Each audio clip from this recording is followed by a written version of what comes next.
I think we're good to go on the recording. She saw my thumbs up. Everybody here?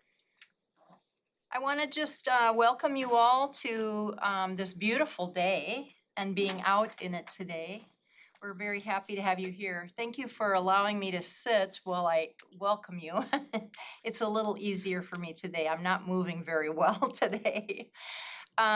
Very curious how you all heard about this presentation today. Would you be willing to shout out how you heard about it? Yes. Poster at the library. Wonderful. And the mic could be louder, I think. Thank you. Paula, would you be, thank you, Sam. Can you hear everybody? What I'm gonna do is see if they can turn it up for us. Oh, okay. Thank you. Okay. Pardon me? Can always move. Okay, she's turning it up. So you heard about it at the library from a poster. Other people? The Roseville monthly or city news The newsletter? newsletter. Others? Same? And on the Roseville website. Oh, yes. Any other locations that people heard it from? I live in New Brighton and it's on our bulletin board. For the city of New, oh, it's your apartments. They had it in the bulletin board. What city was that again? New Brighton? How was independent living?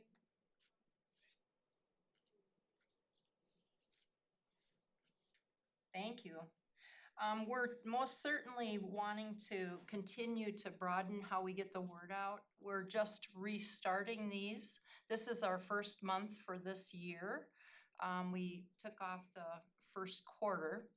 And so we're definitely wanting to continue to get the word out. We have some very good presentations starting today and coming up in the months to follow. So if you could tell others about it as well, we would appreciate that. I would love to start out today by introducing, we're gonna have 3 different speakers today. I'm very excited to hear what each of them has to present. And to begin with, I'd like to introduce Sam Sleeman, who's standing right here by me. She's the Executive Director of the Faith Community Nurse Network of the Greater Twin Cities. And they have been doing really good work in various communities offering screenings. And so she has some results that she can share with us preliminary, as well as we have a screening coming up on the 25th of April. There was a flyer back there. So I will introduce each speaker one at a time. So go ahead, Sam. Thank you. Thanks, Carolyn. As Carolyn said, my name is Sam Sleeman. I thought that to start off my presentation, I'd tell you a little bit about myself, why I'm here, a little bit about my organization, and then I'll dive into the wellness screenings, the results that we found, and what someone could expect when they come to a wellness screening. So just a little bit more about myself. I have 20 years of nonprofit leadership experience, mostly here in the Twin Cities.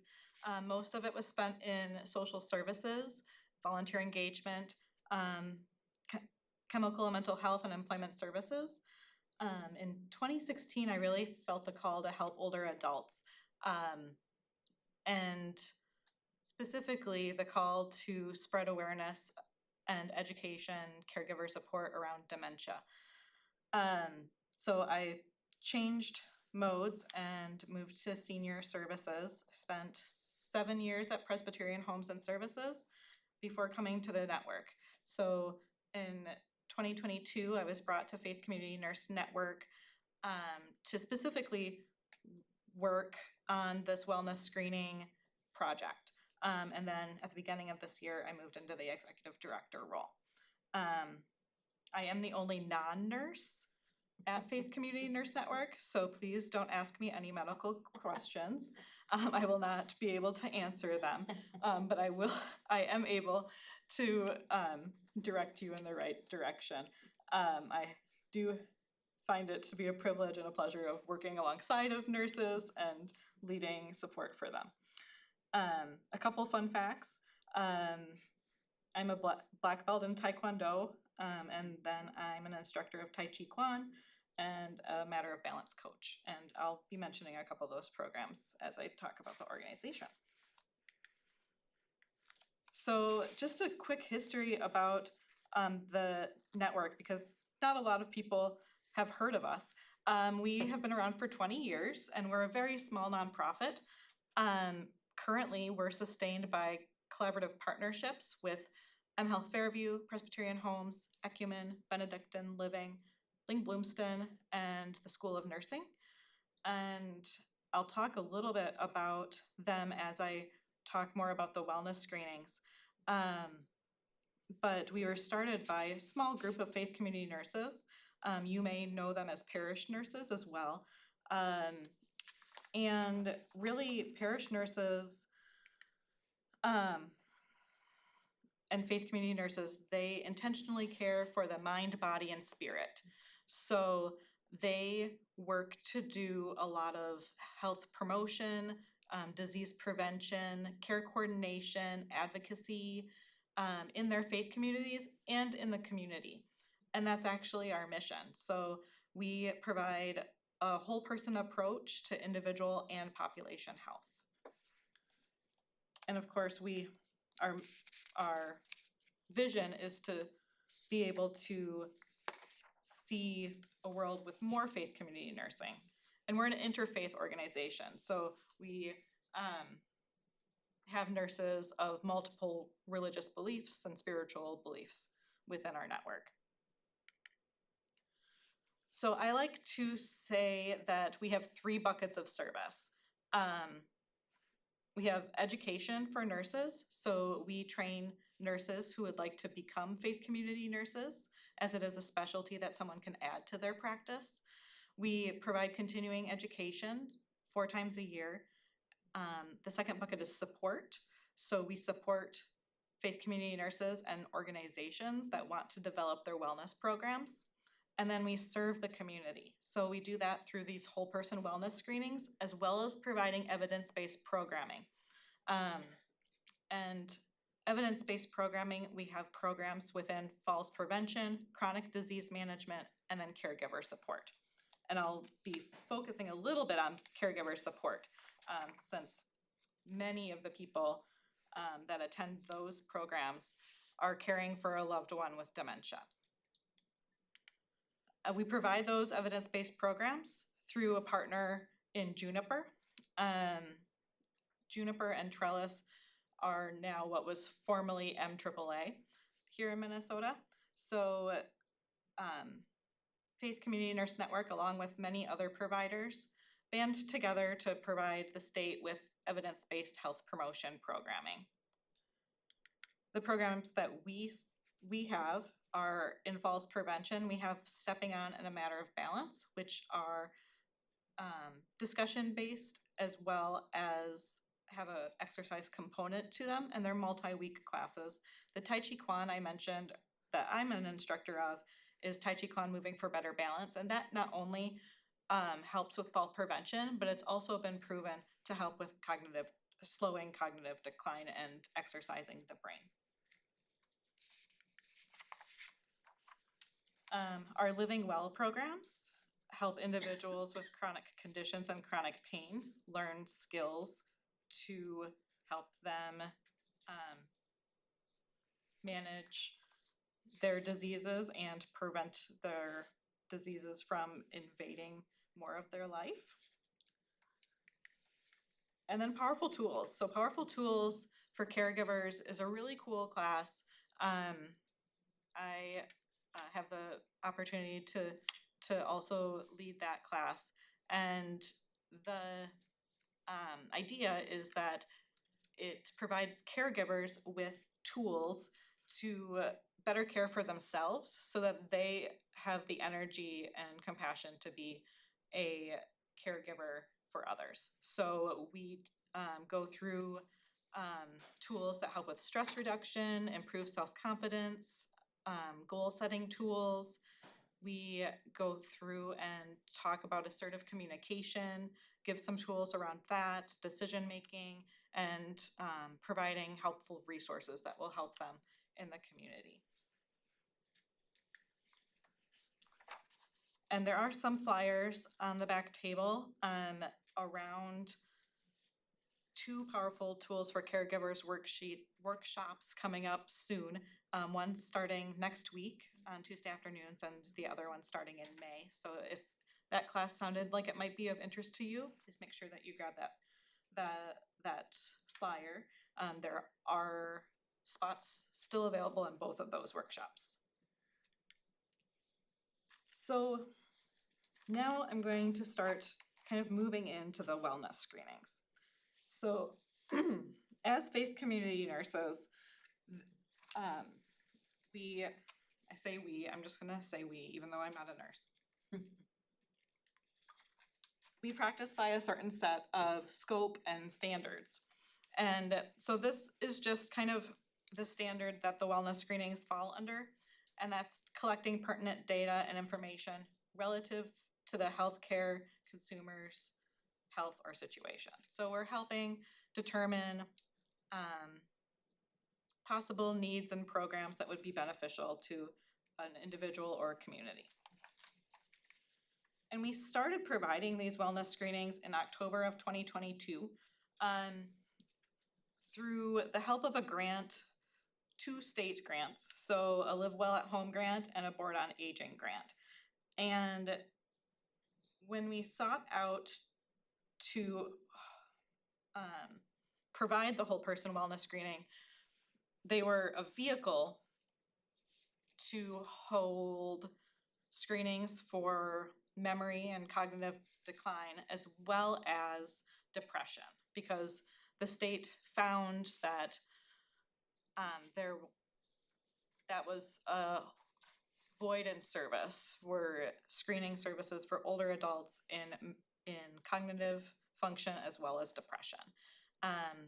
Through our screenings, we've heard that they're an insightful conversation, an important conversation that I never know I needed to have, and that it was just very empowering for an older adult or an individual of any age to be able to speak with someone about their well-being and their wellness for 45 minutes. Because it's not often that we're able to talk about that for 45 minutes. And the tool that we designed is a tool that we designed, so it's the whole person wellness screening goes through different dimensions of wellness. And we don't just focus on your physical health, because that's only a sliver of who you are. We want to talk about your mental health, your social health, your emotional well-being, vocational, spiritual, environmental, financial. But we meet you where you're at. So we really focus on 3 of these dimensions during the wellness screening.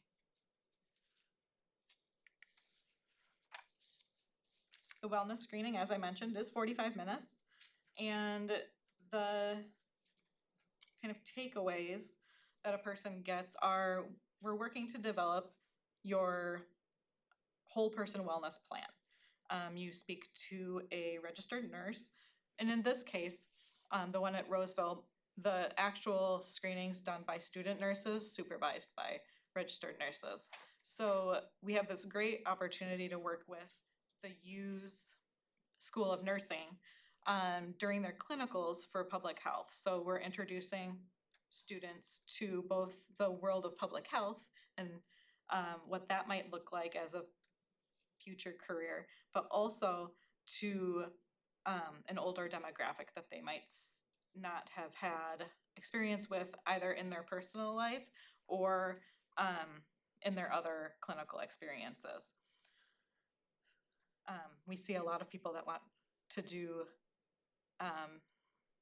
peds, labor and delivery, and midwifery when they come to us. So they come in not knowing what to think, and they leave really, they don't want to go into public health right away, but they are no longer turned off to the idea. Really proud to introduce that into their minds. So at the end of the screening, an individual sets wellness goals and looks through barriers, receives resources to help them overcome those barriers.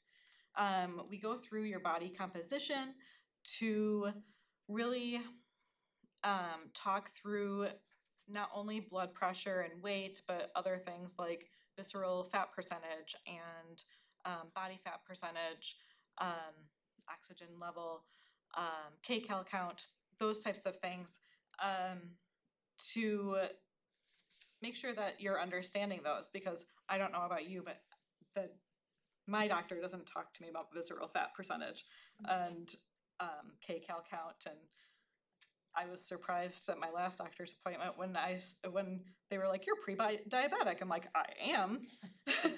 No one told me that last time. So with that longer 45-minute appointment, you really get a chance to talk through some of that stuff that might be concerning you, or that that doctors just assume maybe you know about and sneak into those follow-up notes. No offense to other healthcare professionals, though. And the wellness screenings are really cool in that a lot of the places that we do them are senior care communities or social service organizations or congregations. So we are able to summarize the results of each of our events to provide a community health profile or plan for that community as well, so they know what direction their program needs to move to meet the needs of their participants or residents. A big question we received from people when we started doing the screenings was people were concerned about taking the memory screening and depression screening and having that information get back to where they live or even their doctor. So we simply decided that it was up to them. They're taking charge of their health and wellness. If they would like for us to share that information with their doctor or with their housing manager, we can. Otherwise, it's for them. So we don't share any information without consent from the person that is participating. So now I'll get into the results, because we didn't expect some of these results. So as I said, we started in October of 2022, and we have this great partnership and collaboration through the University of Minnesota's School of Nursing. We have these findings are based on 36 events that we did at social service organizations, senior living apartment buildings, congregations, and a homeless shelter that we visited multiple times. And so altogether we served 307 people. I missed the other number there. So we served 307 people. We created 307 wellness plans. About 67% of the people were female. So over half of the people that we saw were female. That's kind of aligns with our other programs too. People taking part in the health promotion programming and that sort of thing. Average age was 76 that we saw, and we saw about 25% were living below the poverty line, 11% were BIPOC or LGBTQ, so representing those marginalized communities, which we're trying to increase because we know that there are disparities between Caucasians and BIPOC people when it comes to chronic disease and falls prevention and dementia. And then 3% were people that were or are deaf who utilized ASL interpreters for the screenings. So this really determined what programs people need and also what programs they wanted. And here's kind of a snapshot of those high-level physical health components. So we found that for the most part, females and males had a higher than normal visceral fat percentage, and females also had a higher body fat percentage. But the self-reported being excellent in regards to good nutrition and getting enough sleep. And then only 36% had that normal blood pressure. And we saw, so that's almost 40%. So about 60% of individuals had some level of hypertension, with, I would say, most being in the level 1, but we did see a fair amount of people that were already on medication or seeing their doctor. Had a couple times when we had to instruct for immediate doctor's appointments because they were in or near hypertensive crisis. So things that you don't expect when you start your day. So the CDC reports that 5.8 million people have Alzheimer's and other forms of dementia.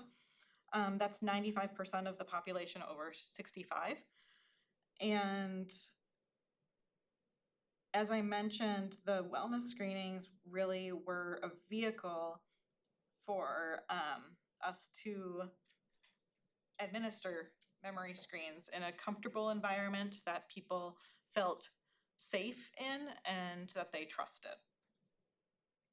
Since we went into their buildings in which they live and buildings in which they receive services on a regular basis and buildings in which they worship in.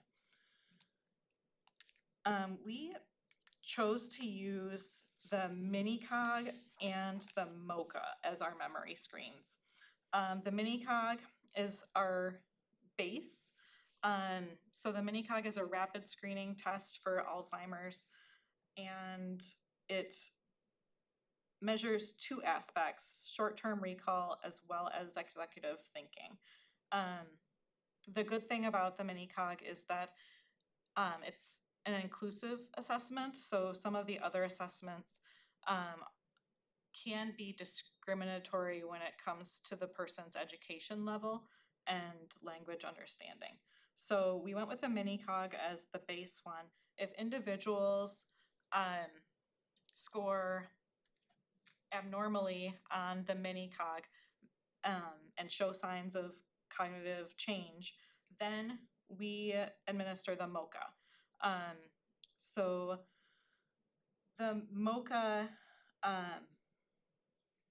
is a lot more in depth than the Mini-Cog, and it is designed to look at understanding, reasoning, and memory. So it looks at orientation, executive function, short-term memory, language ability, attention and abstract thinking. And the MOCA, you need to be certified to administer it. So it is the same process for someone to administer it and score it. We also chose these two because some of the cognitive screenings are more designed for community dwelling individuals rather than people that are receiving care. So we thought that when we started, we would maybe get about 20% of the folks to pick up on us offering the screening to them, but almost 90% of individuals decided that they would participate in the memory screening. 80% decided that they would participate in the depression screening. And we feel like it's a combination of reasons. Being in a safe space, knowing that we won't tell anyone, because that's always a concern for individuals. They may not want other people knowing if they score poorly on a mini cog. Or another reason is the students. A lot of people opt into the screenings because they want to give the students practice. So of the people that took the mini cog, about 20% were abnormal. So that was about 50 of the 273 people that opted in had abnormal scores. So we offered the MOCA to those 51 people. 23 accepted, and then abnormal scores for MOCA was 15. And we have seen that MOCA screenings, as well as mini cogs, of course, like scores could vary depending on when you take them. So it's good to take them again if you did score poorly, because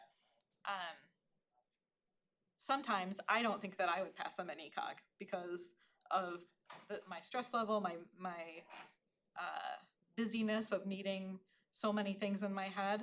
They ask me to remember 3 words or 5 words. I can't remember that. And then recall them at the end of the screening. I don't know how many times I would be able to do that. So it's good to be tested regularly to not only see that change over time, but also for those other variable reasons. So if someone scored abnormally, we had referrals for special memory care living, memory care services, caregiver support services, as well as that evidence-based programming. And our collaborative partners are providers in many of these services, so it worked out well to have a partner in Ling Bloomston, Presbyterian Homes, and Ecumen, and Benedicta. I won't get into this too much, but this just notes that we had to employ our emergency protocols for suicide, hypertensive crisis, and knee injury. And before I go on to some of the other things that we saw in the screening results, I do want to tell a story, and it kind of ties this connection between memory care and depression together, in which I don't think we thought that it was going to happen like this when we set out to provide screenings and these services.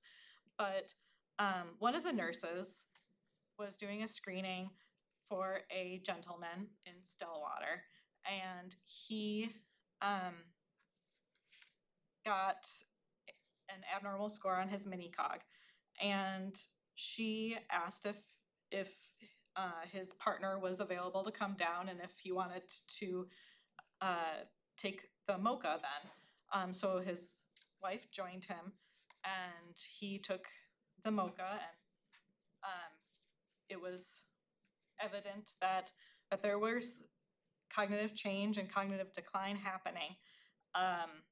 And he said, I do hear you, I just don't understand you, to his wife. And that was like a cue for her, because she was thinking that her husband didn't care about what she thought, didn't care about her, was thinking that their relationship was not great. But in theory, the love was there, but his cognitive function was just decreasing. So that was an aha moment for them. The wife, who had taken the screening earlier in the day, then asked the nurse, "Can I take the depression screening again?" I was lying. So she ended up taking the depression screening and entering a program that we had at the time that coached individuals that had depression to lessen their depressive symptoms and become more active and engaged in their life. And the gentleman, we ended up helping find additional care for him. And I believe he ended up moving into a care setting, just because it was becoming too much for the wife to care for him at home. So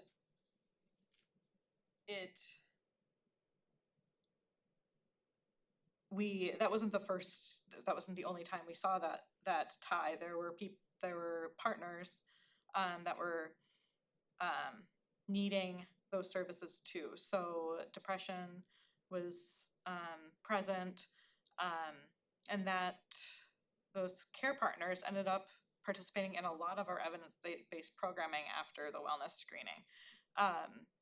Living well with chronic conditions, powerful tools for caregivers, and even some of the falls prevention classes, to not only socialize, but also learn skills that would help them stay independent and active.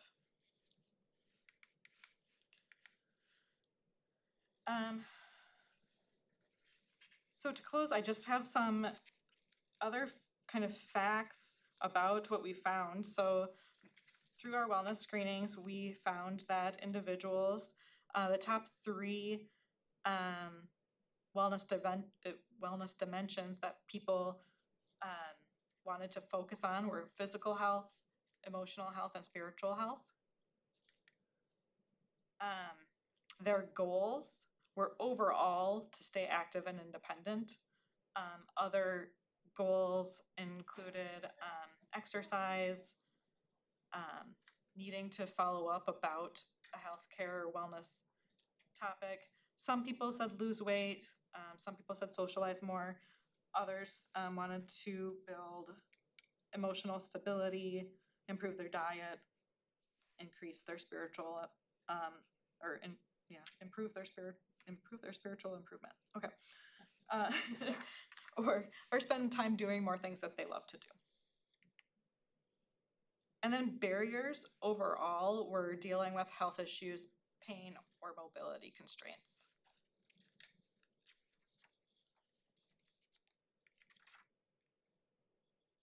The top 3 things that people wanted to follow up with their primary care physicians about were blood pressure, hearing, and vision. And hearing and vision, hearing maybe more so, does relate to cognitive function. There was a study last year that was, I don't know if it came out last year, but it was very widely spread last year, that individuals, that use of hearing aids, proper use of hearing aids, helps slow cognitive decline. So that hearing screen being so high as a follow-up was something that we paid attention to. And then I just wanted to note that our wellness screenings are of no cost. to individuals. When people register, we do ask what their insurance company is.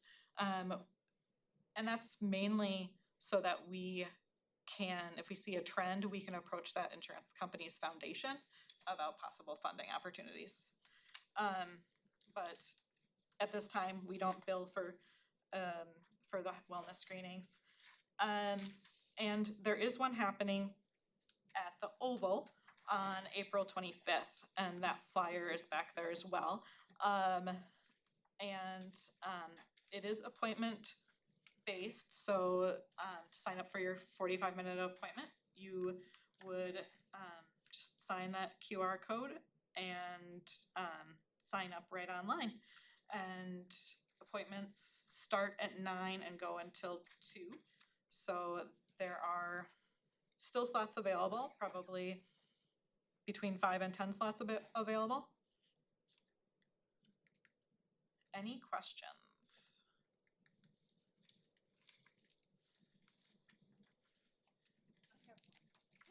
I actually signed up for one based on the information I got in the community ed. It Mhm. didn't mention that you have to be 60 and older.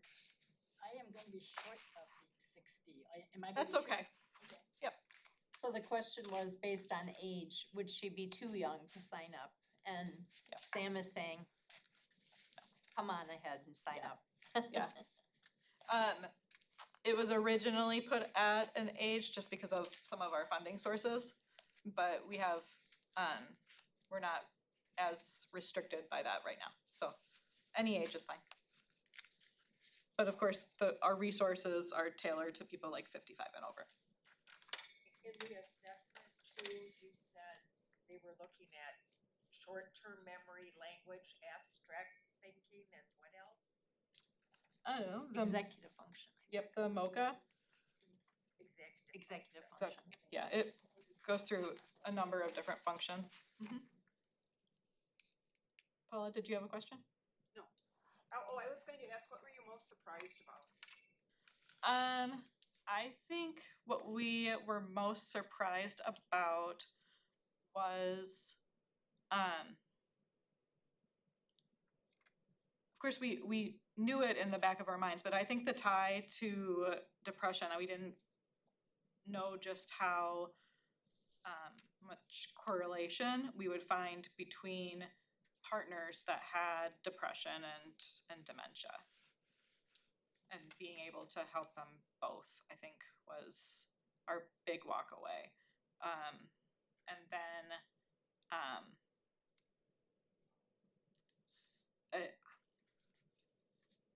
things that like we're acting on now because of the wellness screenings are adding or locating funding to really focus more on education around hypertension and nutrition, as well as serving and making all of the programs that we serve more accessible to individuals that are deaf and hard of hearing. A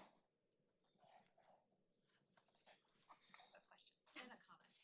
The comment being that I'm surprised that so many people said that sleep was good. Yeah. Because, like, Well, that's it was surprising shocking. because when we asked them what kind of programming they wanted, the number one program that they wanted to attend was about nutrition and sleep. So, but those but are the they two said, things that but were they great. said that they were Yeah, okay that's with it. Yeah. Interesting. Yeah. And then I was wondering too, like the correlation. Did you see a correlation between those who screened high on depression and high or like So cognitive they're screening, passive cognitive partners. screening? So, But did you also see that in one person as well? Just curious. I don't know.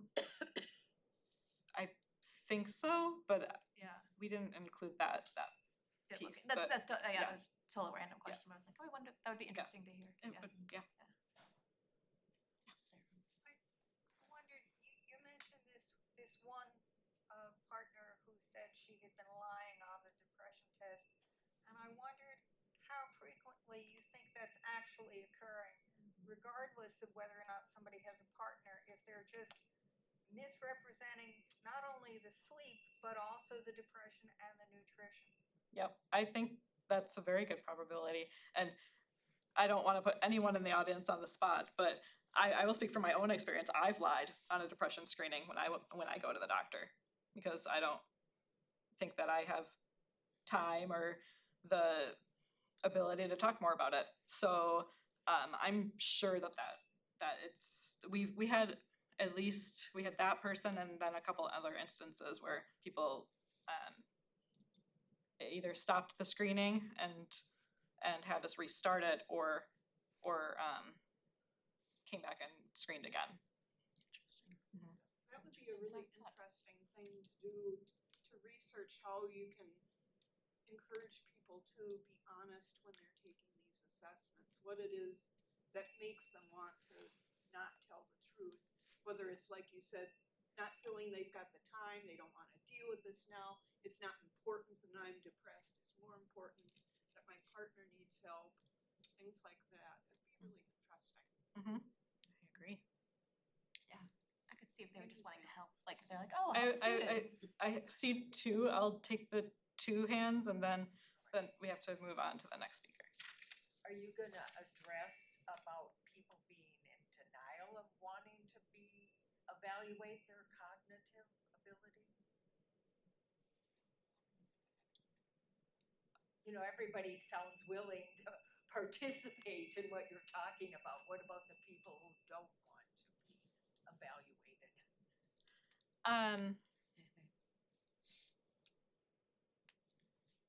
They skip that part of the screening if they don't want to be Yeah. cognitively screened, right? It's optional. All of the screenings are. So in our case, they are able to skip it. We encourage it, but yeah, we can't force people to do something that they don't want to do. Right, then comes that whole aspect that if they're gonna be in denial, then the partner or whatever has to deal with the issue of the depression of seeing their cognitive decline. That's right. I just was wondering if you could describe a little bit of just the logistics of how it happens. Like you said, there are like 15 people. They're not wellness there screening? all at once, Nope. right? So we have And- about we have 4 or 5 appointments going at the same time. So the appointments are, we have 4 appointments going at the same time and multiple appointment slots. So, there are stations when someone comes in, there's a check-in, that a person would check in at, and then a nursing student takes them back to use a smart scale to pull those biometrics. They check the blood pressure and then they dive into the screening. So is it pretty spread out? Like it's private, right? It's semi-private. Semi-private. Yep, so it's spread out in a large room and we have temporary dividers up. Thank you. Real quick, is this only through like events like that, or if somebody wanted to go on a random Monday, could they come to a place and get it done, or? Right now it's just through events. Yeah, so thank you, Sam. I'm really glad that she had an opportunity to explain this. So the flyer is in the back of the room, or catch Sam today, because with only 5 slots left, I believe is what you said, Between 5 and 10. 5 and 10. If you are sensitive to flashes of light, don't look at the screens right now. Yeah, and while they're setting up, I'm just going to give a commercial break. I neglected to tell you if you need the restroom, when you go out this door, please follow along the wall on the left side all the way to the end, and you will see above you where it says restroom. So it'll be in kind of a little alcove at the end of the hallway. So out the door, to the left and at the end. I would like to introduce Robyn Birkeland. She is a study interventionist and coach at the University of Minnesota. She works with families and long-term care projects.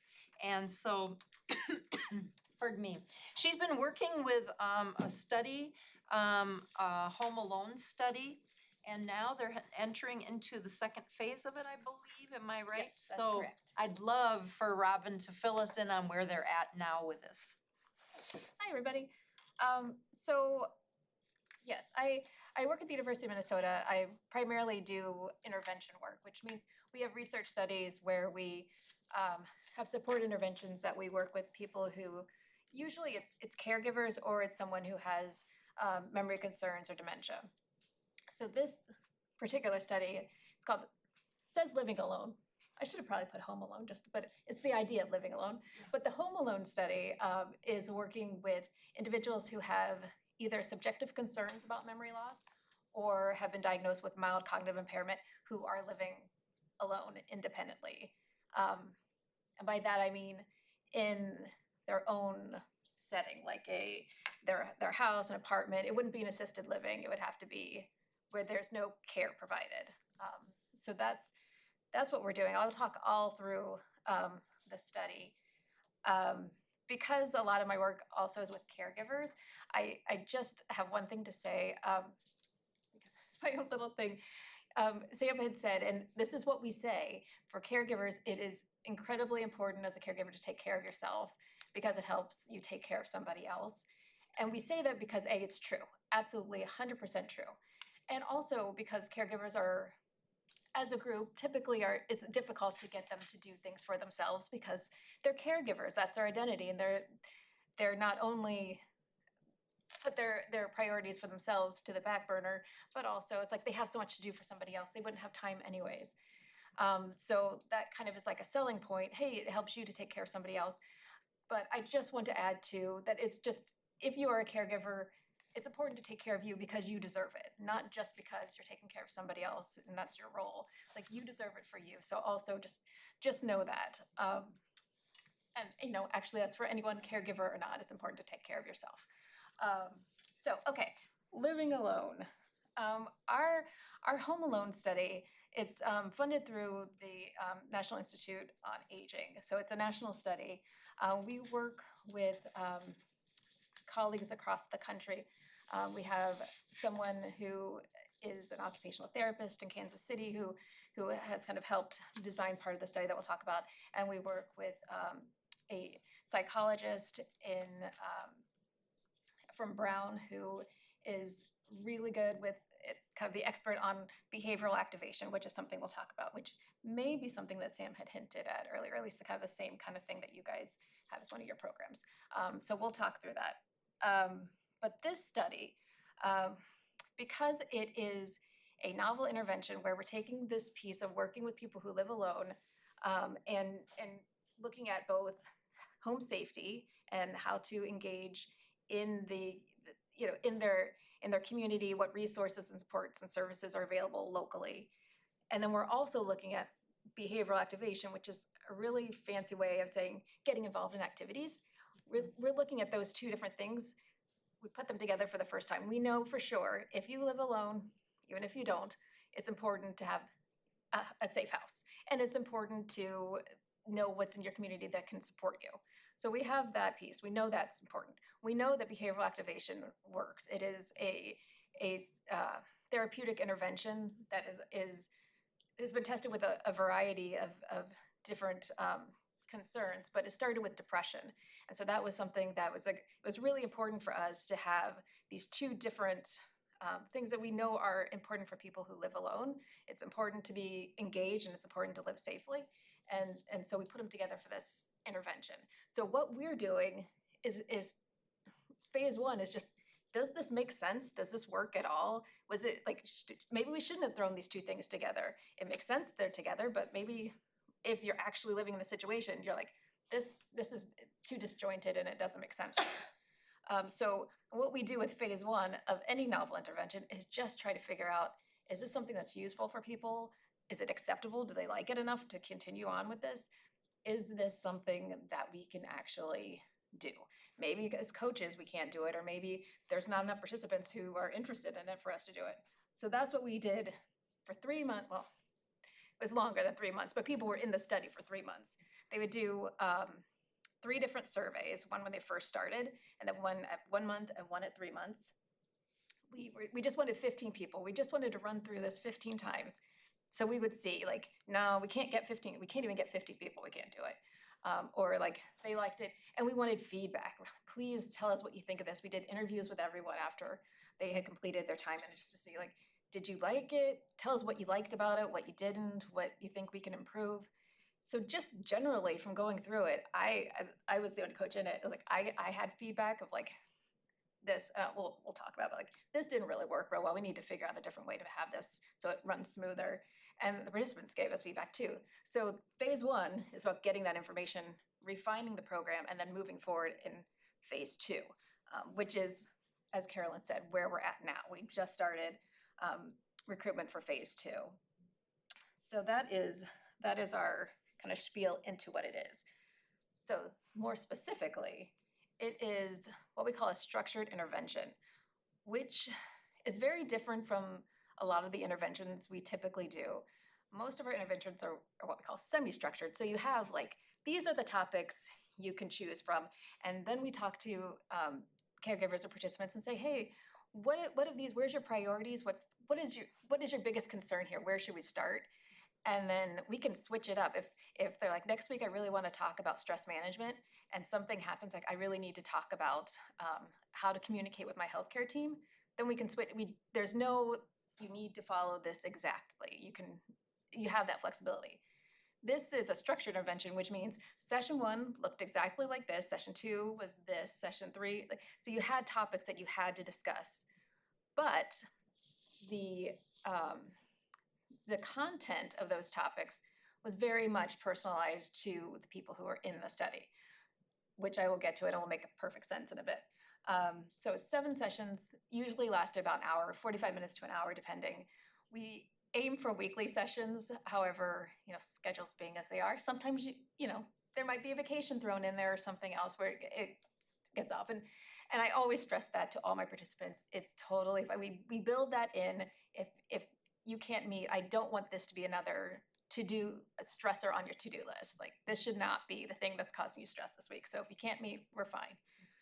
And then we were able to do, this is the first study that I've been able to do this on, in person, because if you lived, within like an hour of the university, I could drive and we could meet each other. So that was that was a very different experience. It was I think we all enjoyed it. So we, I would be able to drive to their place and we could have those sessions there. If not, because it is a national study, we would meet via Zoom was preferable because we had like the face-to-face and I could see, especially for that first session when we do home safety, I could see their house and the layout, but we could do phone too. So that's how that worked. And for phase 2 right now, because we're aiming for 50 participants, we're like in person would just be that first session because it's just, I don't have the time to be able to do 7 sessions in person with the driving. It adds a lot. So anyways, okay. So as I said, we start with home safety. So that first session, it says interview, but it's more of a conversation where we're just trying to figure out what people's concerns are, what their priorities are. We talk about health. We talk about do they wear hearing aids? How is their hearing, vision? We talk about just the general layout of their, are they in an apartment? Is it how many bedrooms? That kind of thing. We also talk about their support network and friends and family and neighbors and what they do. Are they driving still? How do they get around if they're not? So that's part of that. And then the other piece of it is it's basically like a home safety audit. It's much briefer. It's basically like a checklist to kind of look at some obvious things and some maybe not so obvious things. But I would highly recommend, if you are concerned about home safety, having a occupational therapist come out and do an official home audit, because they will be able to really look and give you recommendations, and they're trained in it, so they can do a lot more than I can with my little checklist. But I do look for things like, what are some things that you think I would look for? Rugs, absolutely. That is like number one thing to look for. Rugs, because even if they're, they're low, they're still tripping hazards, and rugs make a place look homey, and we like that. And it's just like, so I don't think I've been to a house yet that hasn't had rugs.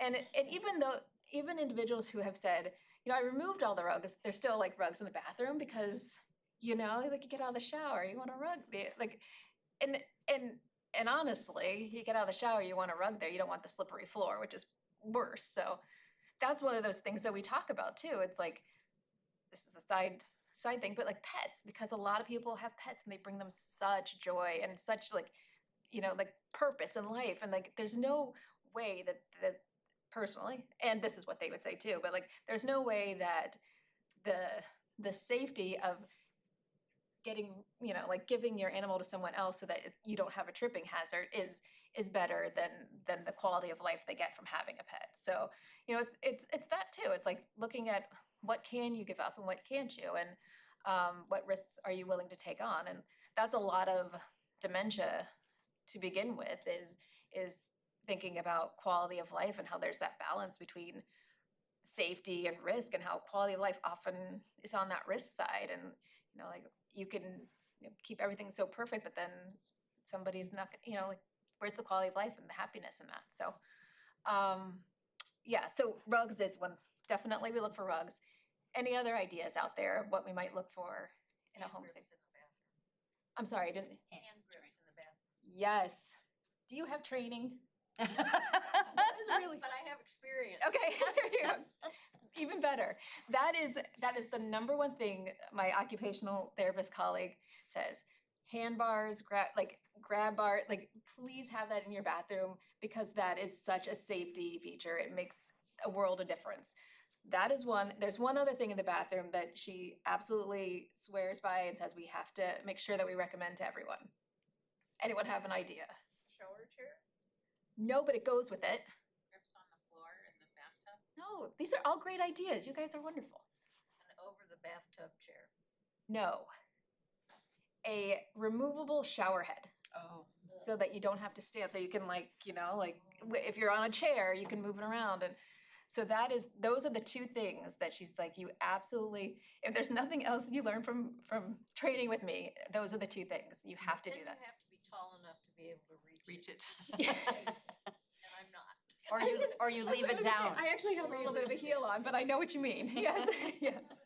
Yeah, they do have, they have the kind that slide down, so you can position it better, but yes. You buy a suction cup that fits on the wall and that will hold that at a lower position that you determine. Good idea. Yeah. Did you have a question as well, ma'am? Did you have a question? Okay. They do have like a lot of workarounds for things, which is really nice, and just a lot of like helpful things. I was just looking for someone who we were talking and remembering which one is the hot water is a problem.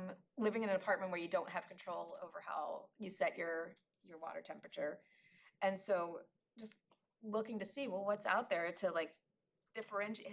We need a visual cue of how you can look at those faucets and know that's the hot one without like having to test it out. So there are stickers for that, and it's like, oh, this is great. Like there's a lot out there, and I will say a lot of what is out there to be helpful is pricey. The stickers were not, but there are some things, and it's like, are you kidding? Like a stove / oven monitor to like beep every so often to let you know, or it'll automatically turn it off if they don't sense motion within a certain amount of time. They're like hundreds of dollars. Like there's no way that actually should cost hundreds of dollars. We have motion detector night lights that, you can buy it at 3-pack for like $10. Like there should be no reason for that. But anyways, there are a lot of gadgets out there. Night lights are another thing we look for. Is this well lit just in general during the day, but also do you have night lights that will illuminate, especially like the floor, especially at night lights at night, obviously, but it's really nice to have them low so that you can see like what might be a tripping hazard. Motion lights are good. Yeah, exactly. Motion lights, they have ones that are light sensitive, so they come on automatically, so you don't have to remember to turn them on. They just come on when it's dark. So that's a nice thing. We look for cords, which again, that's probably an obvious one. Steps, yes. We look for steps. We look to see, do you have railings? Do you have railings on both sides? How steep are your steps? How well do you have like a visual on your stair so you can tell where's the edge of the stair? Like putting just like a bright color at the edge of the steps will be very helpful. Once you've heard this, you'll notice if you go to public stairwells, a lot of them have that. They have some kind of border so you know, or it's painted yellow or something on the concrete and you just know. It's a helpful thing to have. Side note, I once had a caregiver who got a color toilet seat because their care recipient was having trouble like figuring out where to sit, and that was really helpful. Some of the things that you can do might not be like your traditional aesthetic. Like, well, this doesn't really go, but it's the safety piece of it that really is helpful. Because a lot of it is like bright colors and just like things that you wouldn't necessarily do. But yeah, and then there's things that you may not think about as much. Like, do you have windows or doors that are hard to open? Because if you do, and you're like pulling on it, you can easily fall back, or you're trying to raise a window. I had somebody who had a shoulder issue because like, trying to push their window down every night was just, it was an issue. So that is something that is less off the beat or more off the beaten path. Where you park, how far is it in that pathway from your car to your garage or your car to your front door? And again, stairs outside, sidewalks outside, do they have cracks? Are they pretty smooth to walk on? There's a lot of things to look at. And once you kind of start thinking about things like that, it's good, like then you're like, oh yeah, this is a little, or I have really heavy things stored up top instead of down low. It took me 11 years to move my heaviest bowls from up top to down low, and I only did that because we painted our kitchen and I had to take them out. Like, why did I not do that earlier? It's so, but you get to, like your house is your house and things are where they are, and you don't really think about like, I should change this up and make it more easy. It's just, this is the way I live, and so I'm going to continue to do it. Yeah, so truly there's a lot to look at with home safety, and it is a solid hour of asking questions and checking things out that we do. And sometimes I don't get all of those questions asked during that first, but I always get the home safety checklist done because I want to, especially if it's in person, because I want to make sure that while I'm there, I see all the things that I need to see. And then the second session is really, okay, what did we learn from our first session? What were the priorities? What were some of your concerns? If it was grab bars, maybe finding a handyman that's local that can install them. There's a lot of programs that might offer that, or there are handyman that are specific to doing some improvements that are home safety related. Or if you're not driving anymore, considering retiring from driving, what kind of resources are available? What alternative transportation options are in your neighborhood? So it's, again, very personalized to what people need. Senior companion services, the classes and events kind of work that into this. So once we get to session 3, we're looking at behavioral activation. And truly that is where, in a nutshell, we're trying to increase activity. But that is what behavioral activation is. It's looking to increase activity. It's essentially, like I said, a psychological therapeutic approach to treating depression. Usually, therapeutic approaches focus on improving mood. If we improve your mood, you'll do more things, you'll feel better, that'll improve your mood, and kind of that cycle. Behavioral activation is on the opposite side, where we're working on engagement. So we want to get those activities up and you doing things, that'll improve your mood, and then you'll do more things and that'll improve your mood. So it's just a different way of looking at it.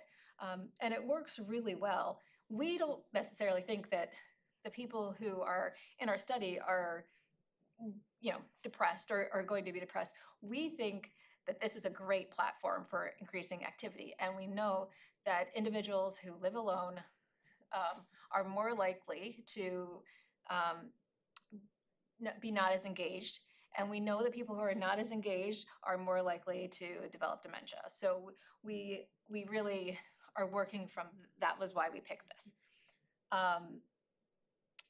There is homework with it. I brought a sample of the participant workbook. So our first session is really looking at what activities do you do? Just tell us in general like what you do. And then we ask for, over the course of the week, for people to record from 6 a.m. to 12 p.m. or 12 a.m. 6 a.m. like the whole day. What are you doing? And some of it's sleep, that's totally fine, but just like an idea of like what your actual day looks like. And then we have them rate each activity. How important was it to you and how much did you enjoy it?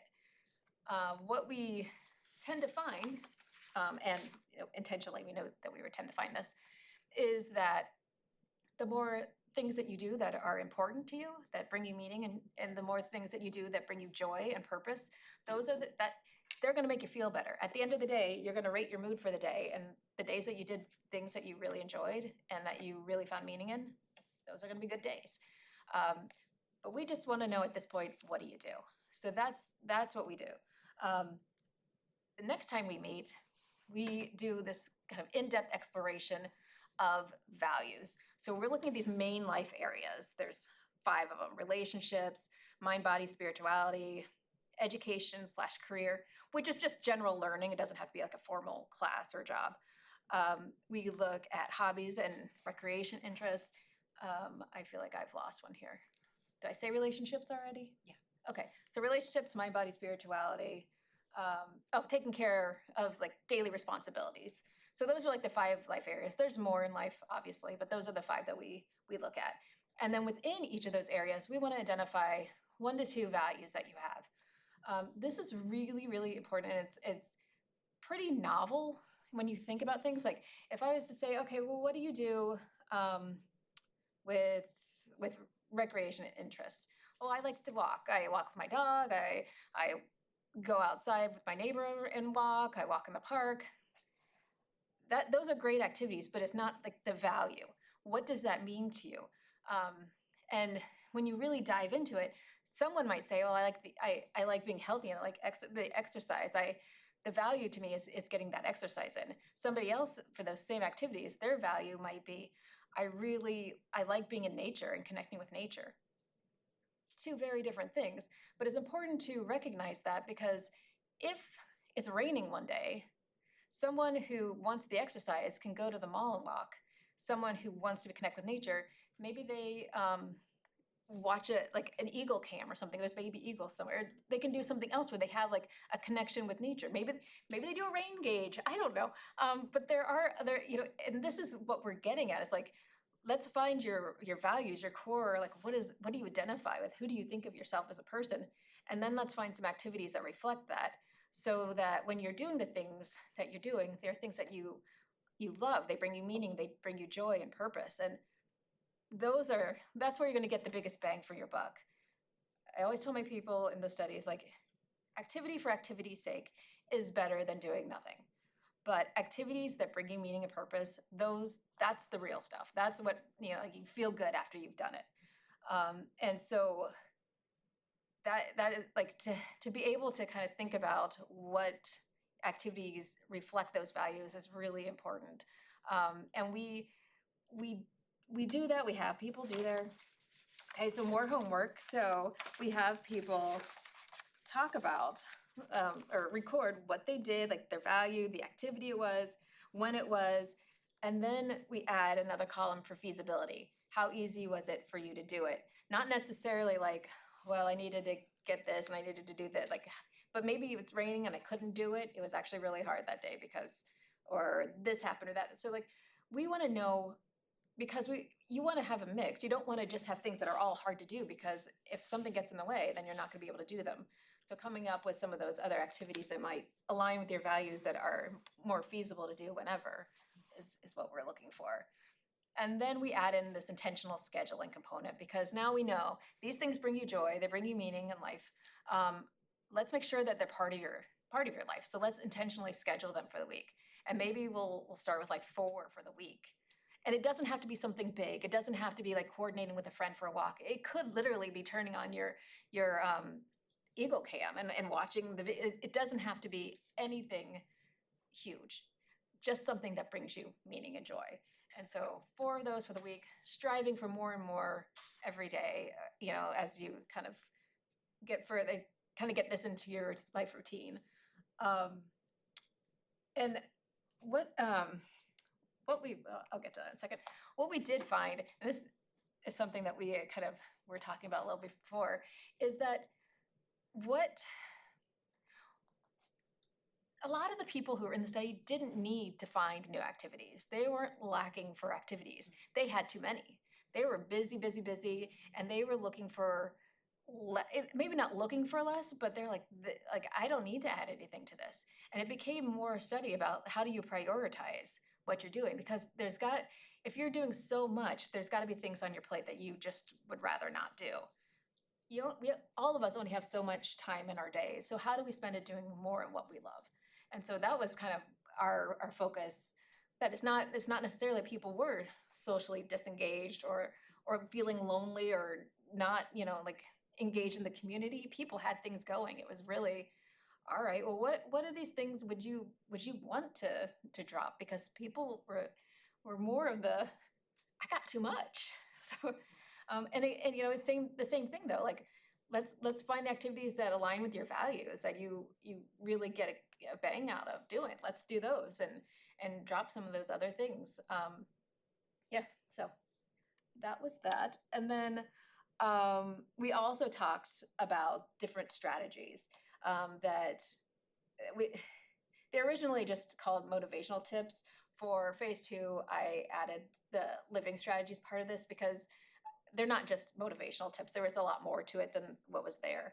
But some things I just thought I would bring up here, like visual cues are very, very helpful. If you have memory loss and it's hard to remember what you need to take out the trash, I've had people like just put their trash bag by the door or put a sign on the door. Putting a visual cue somewhere where that you will see it, very important part of that, can be very helpful. Another kind of, well, I'll throw this out to you guys to figure out. We talk about writing things down on whiteboards and writing things down on Post-its. Anyone want to shout out either an advantage or disadvantage of using a whiteboard to write things down or a Post-it? The whiteboard gets wiped accidentally by somebody That's moving. a good one, yes. And now you don't know what you Like, wrote. what did I put there? Post-its you can put anywhere. Exactly. Post-its are really mobile. Like you can have a pack with you at all times. Like, oh, and who doesn't, like, you're brushing your teeth, like, I have to call the doctor. And like you can have it right there. The problem with Post-its is that they're very mobile. So then you can also just leave it and then it's gone, right? Like I don't remember where I put it. I don't know what I did with it. So that's the disadvantage of them. It is, they're colored, they're different colors, so you could have color coded. Like there's all sorts of advantages to them. You just need to make sure that you hold on to them and keep them in the right place. The whiteboard, on the other hand, is, like you can mount that somewhere and that's going to be there. But if you remember while you're brushing your teeth, you got to remember it all the way to the whiteboard and write it down. And then you got to see the whiteboard when there's advantages and disadvantages to both. And like you said, whiteboards can erase pretty easily. So, but writing things down when you think of them is important. Something like the alarms and reminders of timers, those are also really helpful.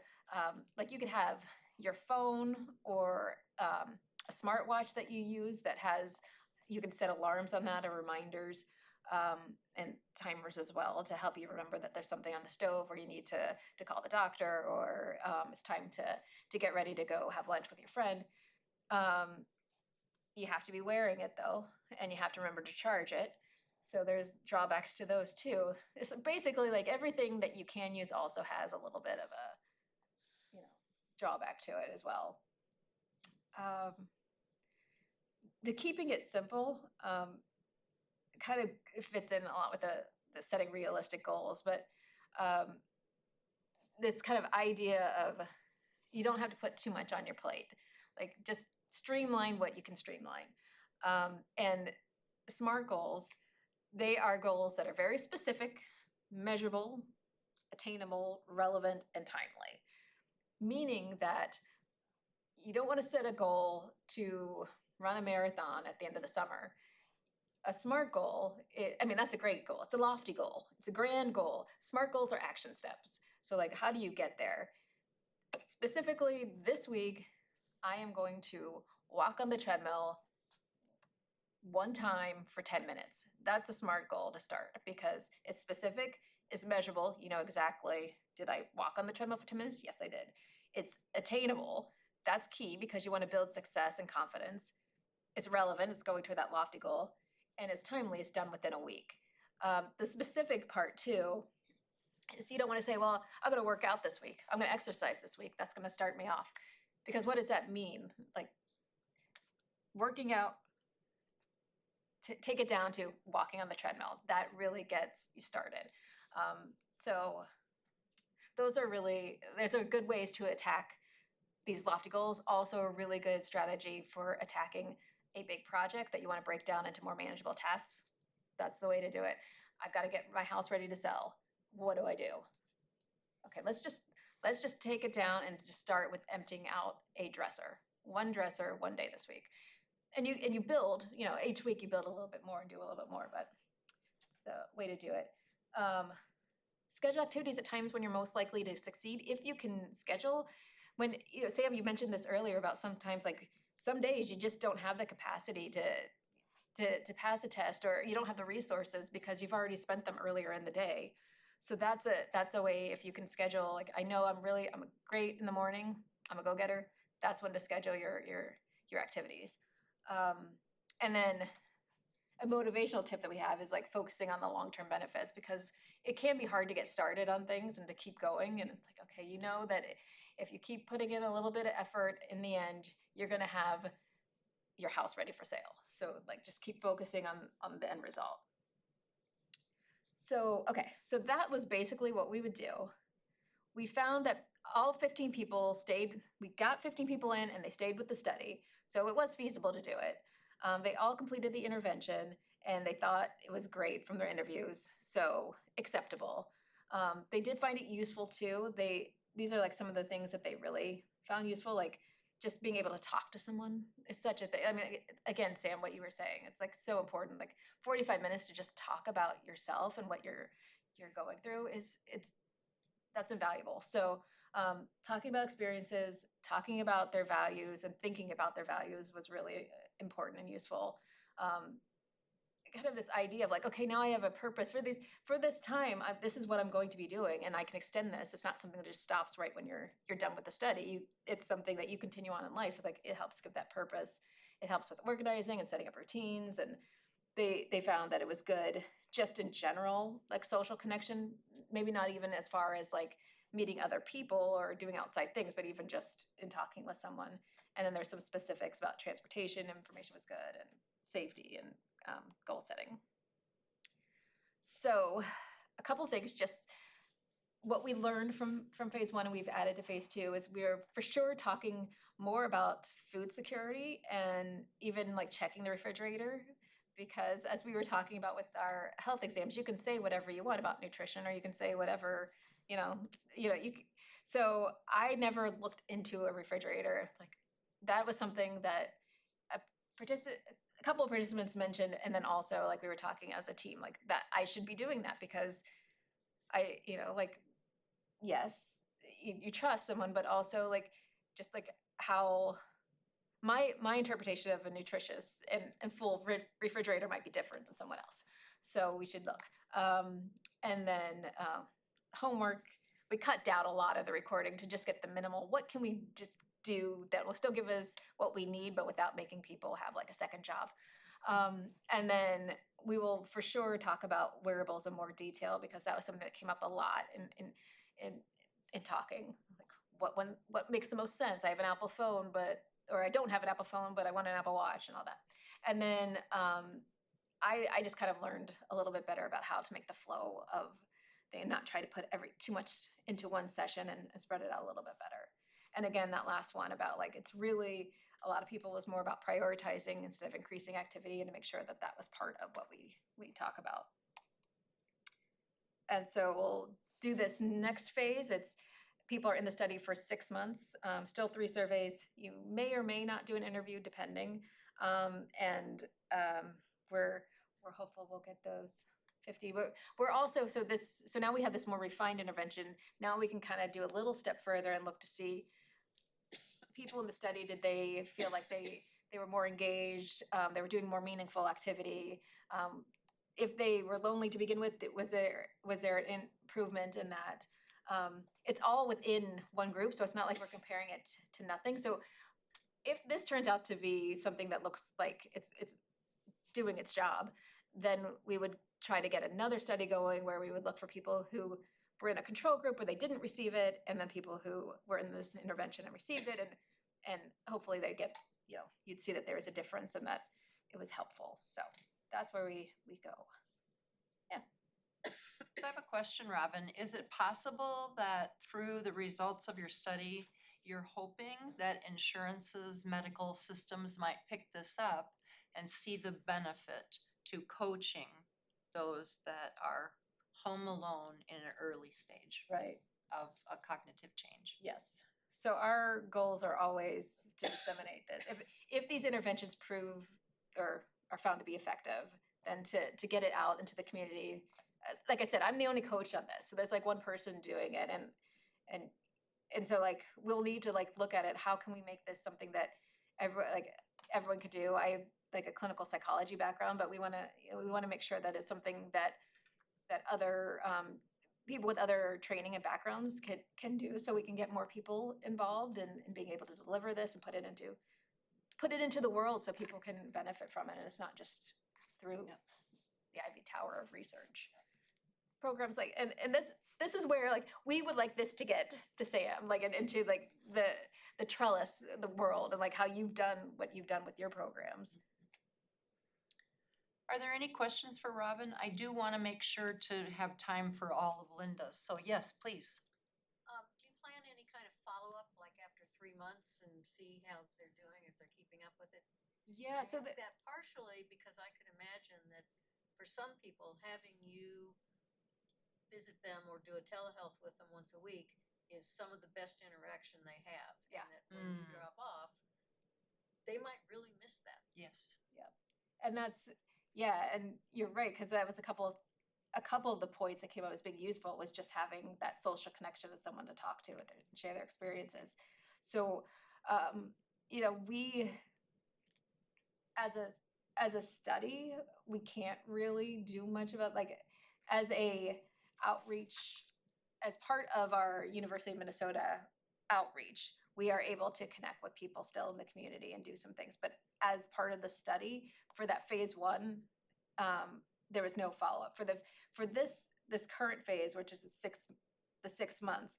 And actually, I should take that back. For the 3 months that they were in the study, there was always access to me. So even though the intervention was over, it wasn't like I was gone. Like we could always talk and schedule things, and I made sure that they knew that. And we would check in from time to time as a study group, not necessarily as a interventionist, but just like, oh, you have a survey coming up. Do you need anything, any resources, anything we can get you, that kind of thing. So we continue to do that, but it's not like it's not that meaningful follow-up that you're getting at. And it would be really, really nice to do. And it's one of the things I don't like about research. I also don't like control groups about research because I feel really bad about that too. Sure. Eligibility criteria is another thing I don't really like about. So I feel like everyone should be able to do it. So there's, and in the real world, if we're going out, like there's not probably going to be follow-up for that either. And so then it's like, well, how much of this was something that you could actually do and it still be helpful, or was it those pieces that, we can do more that in the community we just don't have the funding to do? Well, and I can say that this is something I'm anxious to learn what they will find out in that 6-month study. So I hope that you will be able to stay in contact here so we can learn. Sure. Yeah. Yeah. Thank you, Robyn. I want to have Linda come up next. Linda Camp will tell more about herself. However, she spent time as a researcher and is retired. Should we about the screen? Real quick. Yeah, please don't look at the screen if you have a risk for a seizure, because there'll be a bit of fuzz going across the screen as they connect.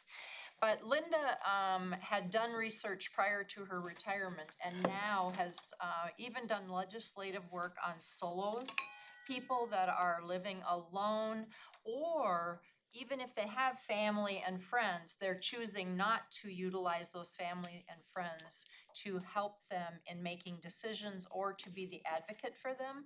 So I'm very much excited to also hear now from Linda. I think these three things tie well together. Now let's see if I can push the right button to move. If you just do the arrow, it should. Just this arrow? Yep, There it that's is. it. Yeah, good. Okay, thank you.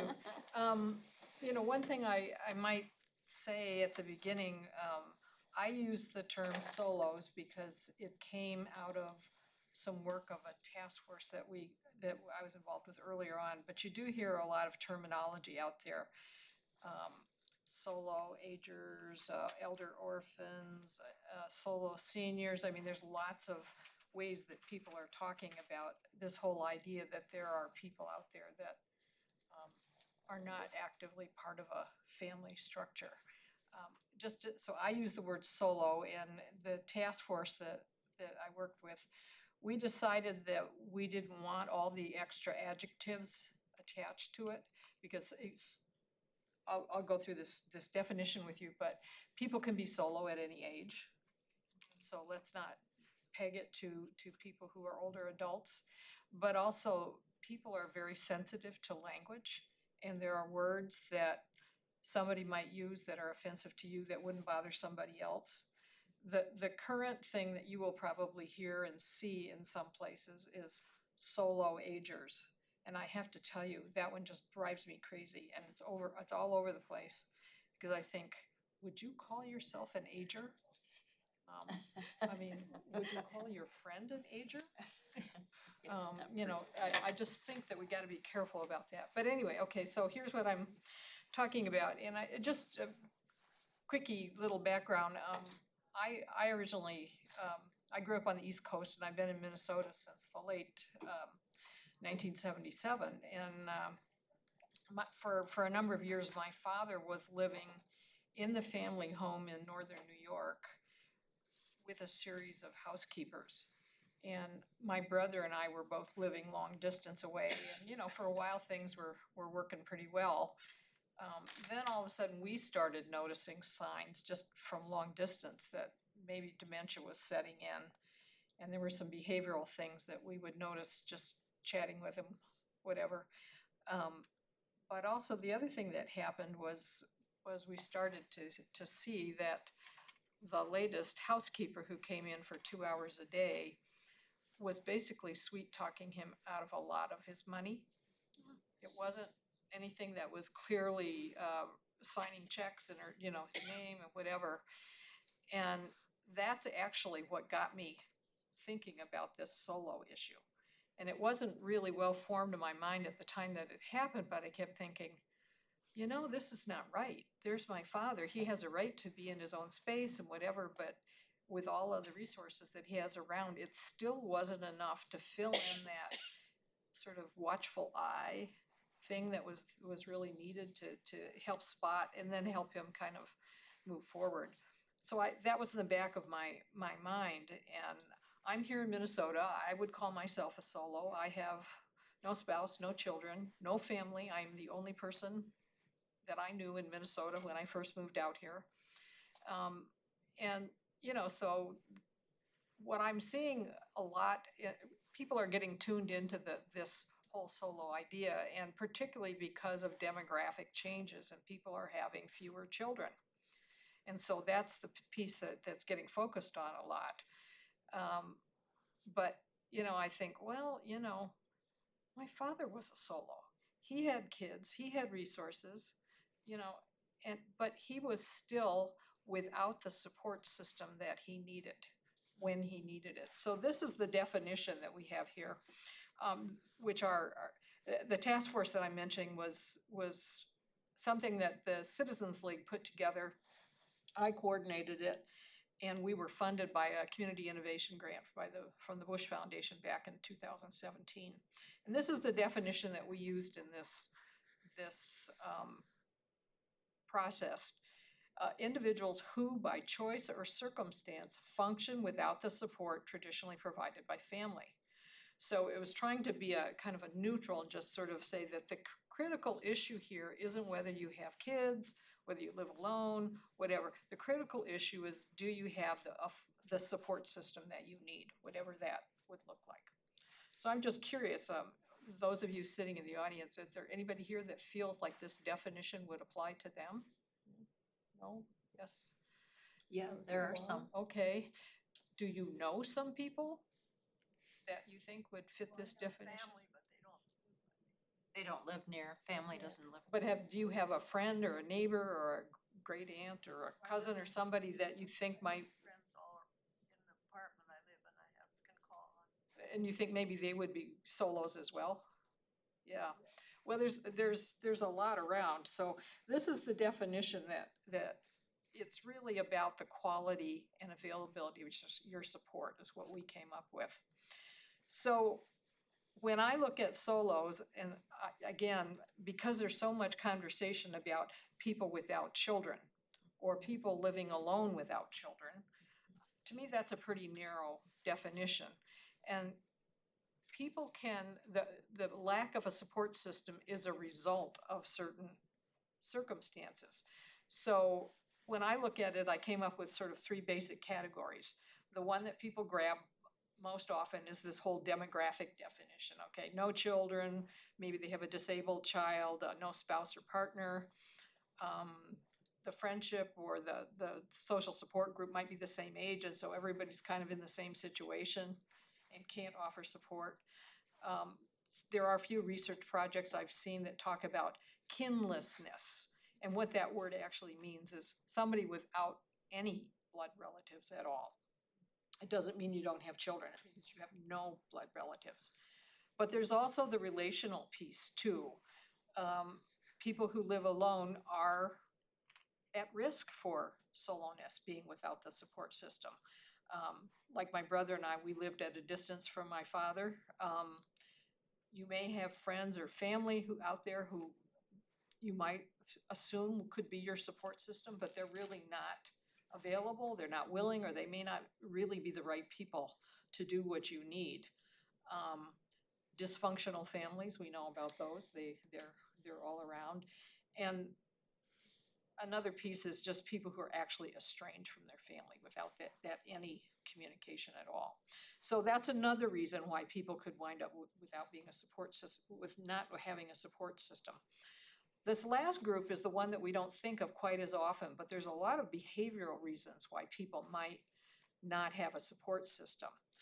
Think about somebody that you know that's just extremely independent and just refuses to ask for help, even when they need it. Or they're just very reclusive, just keep to themselves. It takes social skills to be able to go out and build relationships and build a support system. So those social skills, the self-management skills, I mean, those people could wind up without a good support system. People with personality disorders, another reason. I starred this last one because it's almost never mentioned in any of the articles that I have been seeing about solos, that there's actually a large and growing number of people who are saying, I don't want my kids involved. And this may not always be a result of estrangements or dysfunctional family.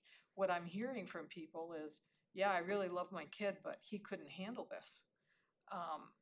You know, the other thing that is speculation on my part, a lot of the people who are just sort of starting to think about, you know, support system as they age are in the process or recently were in that situation where they were caring for older parents or relatives. They know what's involved and they think, boy, I just don't want to burden my kids with that. I don't want to burden my family with that. I have not seen anybody really do a good discussion of this in any of the articles that I've read about soloness. So how many are there? Hard to count. You know, how do you figure out how many people are have behavioral problems or are extremely independent and put it all together? Just hard to come up with a real number. You can come up with individual pieces. So what I did was grab some of the research that's available about some of these individual pieces and say, what's the cumulative impact of all these different variables? The one that I was most excited when I finally found it, a study out of the University of Chicago a couple of years ago, actually 30% of the people in that sample said, we don't want our children involved in our care as we age. And so that fit with some anecdotal stuff that I was hearing as well. The 62% of boomers worry they will be a burden. That came out of some recent ARP research. So the other ones around here are a little more easy to find because you can go to the census and find numbers of people who live alone and whatever. So anyway, when I look at the cumulative impact of this, my personal estimate right now is that I think we have at least 30% of older adults who are actually solos. They might not look like it because they have kids or whatever, but I actually think it's a huge number. And all of a sudden you start looking at the conversations that are going on about what kind of support we need for older adults or whatever. It's really what the picture is. 1/3 don't have that family piece to add in, 2/3 maybe have it. So there's actually 1/3 of that population that's more at risk than the whole group, the rest of them. And I think that's a concern and why I'm doing this work, because I feel like solo older adults are very much an underserved population, even though we have many good resources, and you've heard a lot of today about some things that are out there. But there are some pieces that families fill in that are not getting filled into the array of services that are out there. And we'll talk a little bit more about that in a minute. I did some analysis of just Minnesota data from the most recent census, and I was looking at county populations, and what the best number I could work with out of the census was the number of people living alone. And so here's what I found, that basically in Minnesota, between 24 and 26% of the people 65 plus are living alone in Minnesota. It's about 27% when you take a look at the whole country nationally. And the interesting thing to me is when I did some further analysis of a number of counties where there are the age-friendly activities. Maybe some of you have heard about that, age-friendly Minnesota. And there's some age-friendly programs, and I did a presentation for them earlier this year. And so I did some analysis of the living alone in those counties. And what you find out when you have, all the households, there's about between probably 60 and 70% of the households are one-person households. And I shouldn't say that, I'm not giving you the wrong number anyway. There's a high percentage of one-person households that are people of age 65. And the people who are out there, there's just a very small percentage of people who might look like they're solos, but they actually are choosing to live alone as opposed to living with non-family members. Little confusing. But anyway, it's like there is a definite preference for people living alone rather than living with non-families. Kind of the point I'm trying to make here. So one of the things that you want to help people prepare for this, and so you have to look at planning, and there are a lot of people who are trying to help solos do planning. But one of the things that you take a look at, and I'm really focusing in my work on kind of what are the systems and the resources out there that are supporting. I'm not doing very much one-on-one counseling with people, but I'm saying what's the infrastructure out there. So if you tell solos they need to plan better to prepare for themselves, what will they find if they're going out trying to create a plan? And what you see is, we've really put all of our eggs in the past on family caregivers and family support. And not that that's a bad thing, but now that we know that there's 1/3 of the folks over there who don't have family, what are they supposed to be doing? You know, people who don't have family caregivers, what do they do? But there is a lot of emphasis on family caregiving resources. Lack of resources tailored to solos. And you do have in the handouts, there's a list of resources that I have discovered, and I have been giving them to people as we need it. But one of the biggest issues for solos is what I would call lack of representation.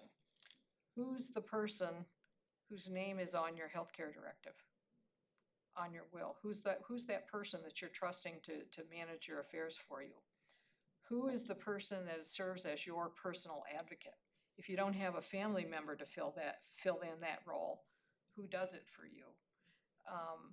If you're having trouble managing a system, you know, like, okay, you've got a bill from a medical provider and you're just really hassling with it, and who's backing you up if you need somebody to help you out?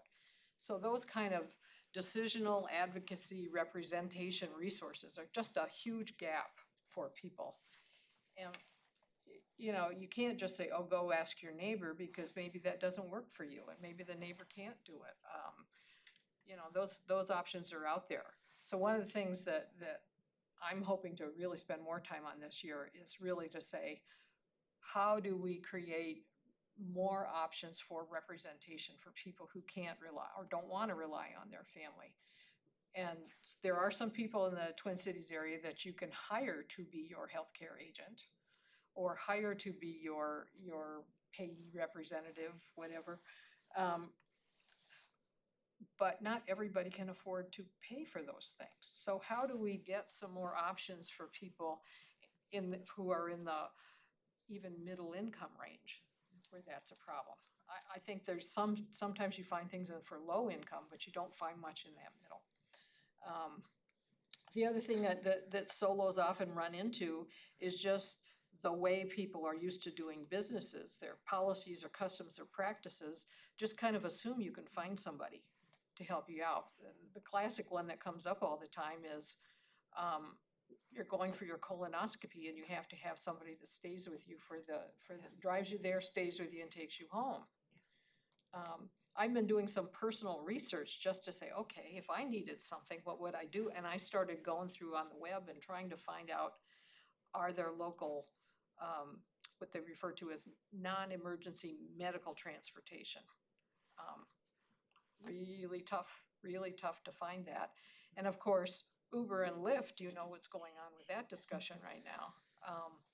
So that's an example where, you know, when the organization, in this case like a hospital or a medical provider, is issuing a policy about having somebody, they're really trying to think about your health and your personal welfare. They don't want you, if you've been under anesthesia, to fall over in the middle of the street or drive or, you know, whatever. So it makes sense from their point of view. But now there's just tons and tons more people for whom that's a really big challenge. So there's a lot of these kind of gaps that are built into just the way we do things right now. The other thing is just the model that we're using for planning, I think is pretty much outdated, definitely for this emerging volume of solos, but for others as well. And this little picture is kind of like, this is the planning model, and it's the family member who is sitting on the pyramid of responsibility. You know, you're supposed to go out and find one person, and that poor person does everything. And if you read any of the ARP studies, you will find, and they look at what caregivers do and this, that, and the other thing. It's usually just one person who has primary responsibility for managing care. So that one person model, I don't think it's all that great for families, but it's certainly not very helpful for solos. And yet when I talk to people, they're running around and they're trying desperately to figure out who's going to be the person sitting on the mountain for them. Yeah. And so I just think that model is not very workable anymore. So they're looking for one. And as I say, the implication is that, you know, solo should find somebody who can be that substitute of that family member. The other thing that I think is difficult about our planning model is we're a lot of emphasis on the end, you know, the will, the power of attorney, the healthcare directive. But think about, you know, people are having much longer lifespans and stuff happens all along that second half of life. And sometimes you need support and care for just a short period of time.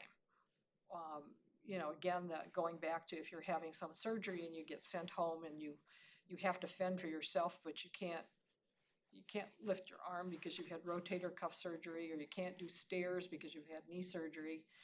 Maybe you get a few friends to help you for a few days, but you know, there's a period of time where you're not actually lacking capacity, but you are lacking the full ability that you had before, and therefore you need affordable resources that would work with that.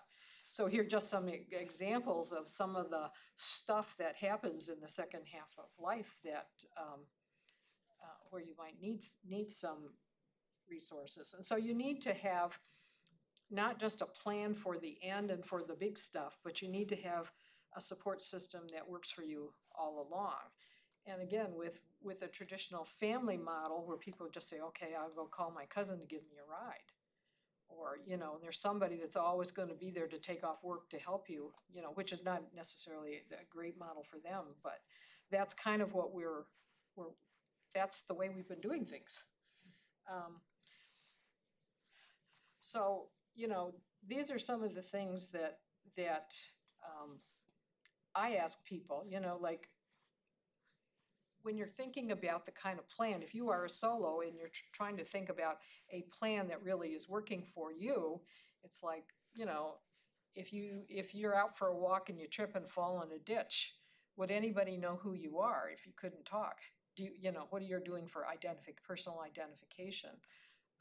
Big one, can you locate all the documentation that you might need?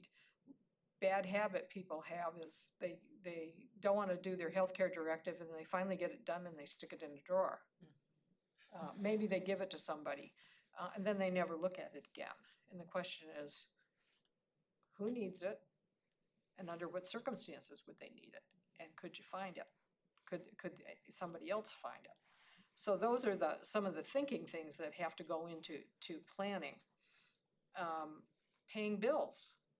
You know, nowadays, you know, we have lots of technology and things where you can set up automatic payments for routine things, but not everybody does that. Well, could somebody other than you pay your bills if you were in the hospital for a period of time and just either couldn't do it, maybe you weren't fully incapacitated, but maybe you were just groggy all the time and taking medication, you just couldn't cope with managing that stuff. Who's doing that for you? Where do you find a trustworthy person? And again, on that list, there's a list of an organization called the Association of Daily Money Managers, which are people who do things like that. But there's an hourly fee for those people. Could you afford it if you needed to do that? Another big one for solos, do you have a reliable emergency contact or contacts?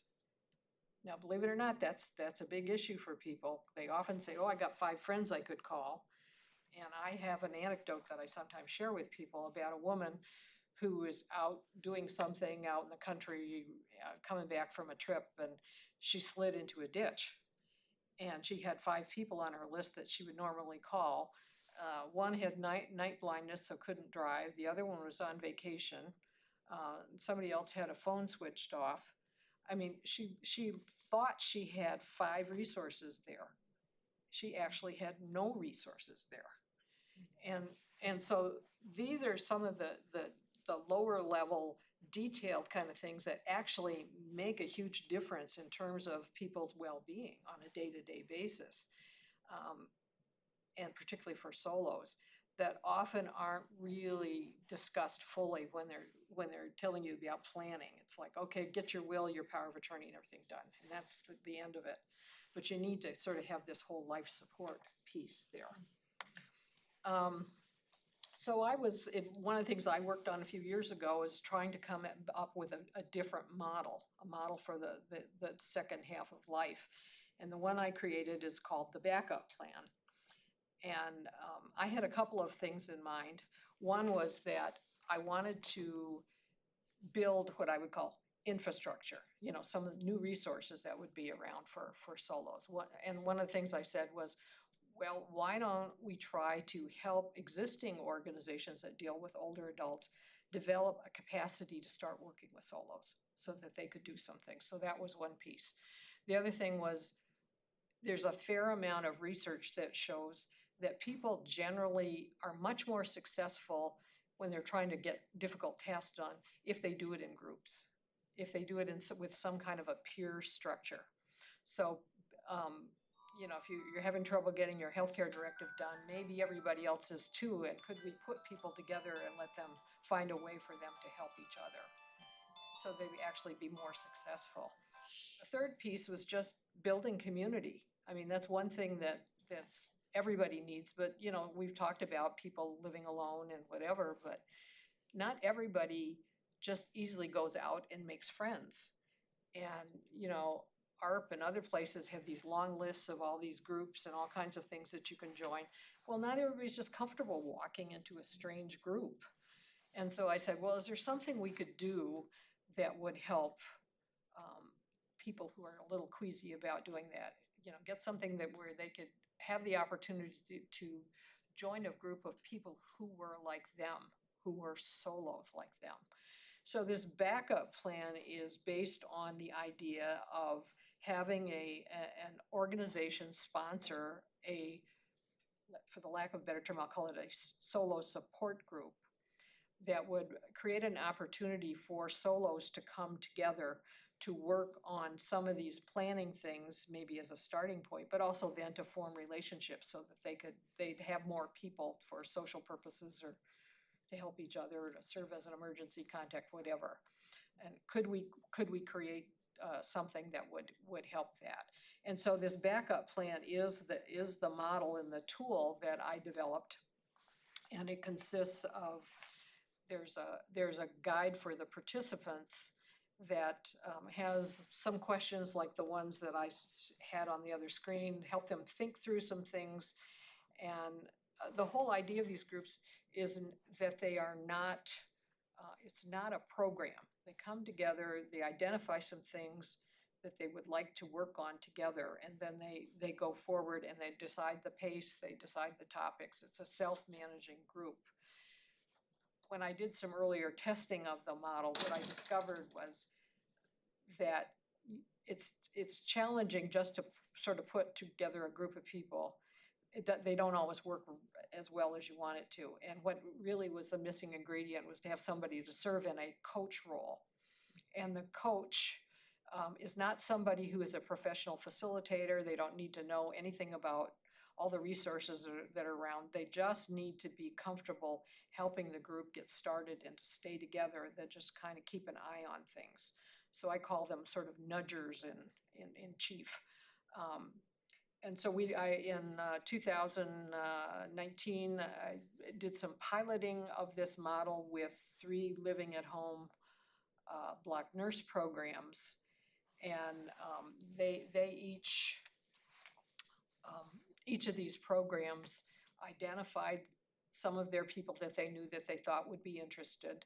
And they had a staff person who would agree to be in the coach role. And I worked with the coaches a little bit, and they set up their own schedules for meetings. Well, those original 3 groups, they had their first year with, I think it was 2020. Pandemic was not the optimal time to be starting this, because I really wanted them to be in person, but they wound up doing it by Zoom. Those groups are also all continuing to this day. Based on, and there's a couple more that have started since then. There's one in the Hamlin Midway area that has been going on for a little over a year. There's one that's about to start in Park Rapids. There's one that's supposed to be starting in the St. Cloud area. There's a different nonprofit that picked up on it that's been doing this group, and they've been managing themselves for about 4 years. There are about 6 groups in the Seattle, Washington area, and a couple of other states are now interested in it. So I provide the materials, it's all my copyright, my license and everything, but the materials are available for free. There's no cost to the organization or to anybody to join it, to be part of these groups. And, you know, what we're hoping for is that out of all these relationships, when we say, what does a plan look like, a plan for second half? You know, you still want that middle piece there because you know, if you can't speak for yourself, then you need to have these tools available. So that's kind of in the center. But then you kind of build some other pieces in there to be part of your support system. And it hopefully you can find somebody to be your healthcare agent, emergency contact, professional assistance, you know, some of the things you've heard about today, some of the programs and things that can be part of that plan. The little bubbles that are floating around are just all those people in your life that maybe just do one thing for you and help you out with a ride or something like that. So a plan is sort of this moving part thing, but it's got a few core pieces. And the hope is that by having people come together in these solos groups, that they will help each other, you know, build this and get something that looks more like this. This is not the absolute thing you must do, but the idea that there's some pieces that are a little move in and out, some that are a little more long-term, and some that are maybe more professional or technology related. I wanted to kind of end here. You know, a lot of people, again, that you think about the old model of the person sitting on the hill of a responsibility. There was a man named, he's a behavioral economist who was a professor at Harvard by the name of Robert Putnam. And he wrote a book that was out about 15, 20 years ago called Bowling Alone. And that book had a couple of interesting ideas in it. And he said, a lot of us really, when we talk about trust, we think about something that he called thick trust. It's the idea that Carolyn's my friend and I'll do for her, and then in turn she does for me. And that's the model, the generational model that we've been working with. Okay, parents take care of the kids, then the kids take care of the parents. And what Putnam says, you know, that's great. That's kind of a transactional relationship, and it's based on sort of those personal relationships. But he said, actually, we're much better off with thin trust. And what he said that means is that we have a wider circle of people, like all those little dots in that last thing, that we have a number of people in our lives, and they're not all the same. They're not those deep friendship things. They might be people, you know, like I say, in this group or somebody at church or whatever. But the more of these thin trust relationships you build, they're based on the whole belief in that community is a good basis for support. And he says that's really a better model for us because you have more options. And that's what we need to do, not just for solos, and for others too, but to help create some options that are not really out there. So, you know, again, this whole group idea is just a simple, flexible structure. There's not a lot of rules. There are some guidelines. There's some content that's helpful. People help each other to do research. You've talked about some programs here today. Maybe a couple of them put their heads together and they go check it out, bring them the information back. And as I say, the groups that have been started have been going on for a number of years. And so my question to all of you is there interest in the people in this room of meeting and collaborating with other solos, or if you know people who might be? Because we've been talking about, well, could we get something started up here in the Roseville area that would be more available to people who might be interested in it. So I don't know, Carolyn, what do you want to do? If they're interested, do you want them to talk to you, or what do you want them to do? I would be happy to give out my business card if anybody is interested in this. If you want to give my card to someone that you know of that fits this, that could use something like this, please let them know to contact me so I can get them in contact with Linda. So we're offering some information today on different points, on the wellness screening, on this home alone study, but also I know that groups like this could be of help. I've even worked with people in my memory collective group, which is very early signs of cognitive change that are solos and are trying to figure out what can my plan be. And I've already introduced them to that something like this could be very beneficial for them in those early stages, So, yeah, so the key ingredients are, yeah, we need some interested people, people who might be willing to be in that coach role, which again is very limited. Doesn't take a lot of time. When we did an evaluation of the pilot groups, the coaches said they spent between 3 and 8 hours a month on their groups.